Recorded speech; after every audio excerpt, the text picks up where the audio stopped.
ఒకప్పుడు దారి దోపిడీ చేసే బందిపోట్లు ఉండేవారు. ఈ బందిపోట్లు సంపన్నులు వెళ్ళే దారిలో దారి కాసి వారి వద్ద ఉన్న డబ్బులు, బంగారం, విలువగల వస్తువులు దారి దోపిడీ చేసి దోచుకునేవారు. ఇప్పుడు అంతా రివర్స్. లక్షల్లో జీతాలు వచ్చినా పేదోళ్ళ దగ్గర దోచుకుంటున్నారు. అది ఎక్కడ, ఎలా, ఎప్పుడు అంటారా? ఈ వీడియో చూడండి. అక్కడైతే 1000 రూపాయలంట, 200 అంట.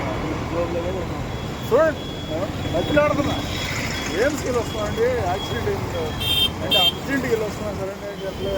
ఏం చేయమంటాం, నన్ను ఏం చేయమంటాం అంటే ఏం చెప్తాం అంటే మనుషులు అనేది కొంచెం కూడా ఇంకెత్తుకున్నాను. జాలిదయ లేదు మనిషికి, జాలిదయ లేకపోతే దేనికంటే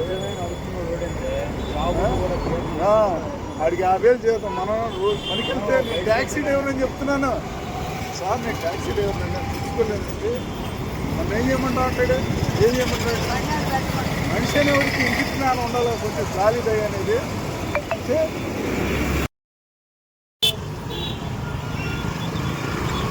ఒక పక్క సమాజానికి ఉపయోగపడే విధంగా స్టూడెంట్స్ ప్లకార్డులు పట్టుకొని విజయవాడ కృష్ణా బ్యారేజ్ వద్ద రోడ్లపై యువతకు డ్రగ్స్, గంజాయి, మత్తు పదార్థాలపై అవగాహనలు చేస్తుంటే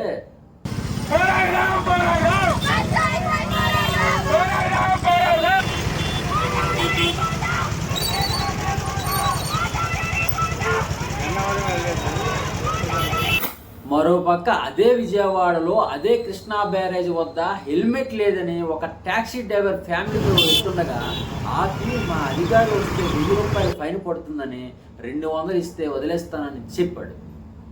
200 రూపాయలు తీసుకొని వెళ్ళిపోయిన హోంగార్డు.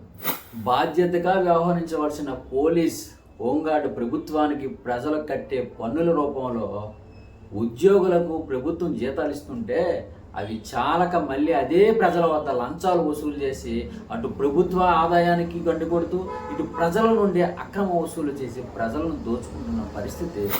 చట్టాన్ని ఉల్లంఘించిన వారిని, ప్రజాశాంతికి భంగం కలిగించే వారిని, సమాజానికి ప్రమాదకరంగా మారిన వారిని చట్టపరంగా శిక్షించి వారిని మంచి నడవడికతో రూపొందించాల్సిన వారే ఇలా చేస్తున్నారని ప్రజలు ఆవేదన చెందుతున్నారు.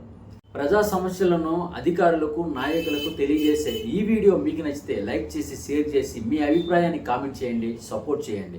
PSR media.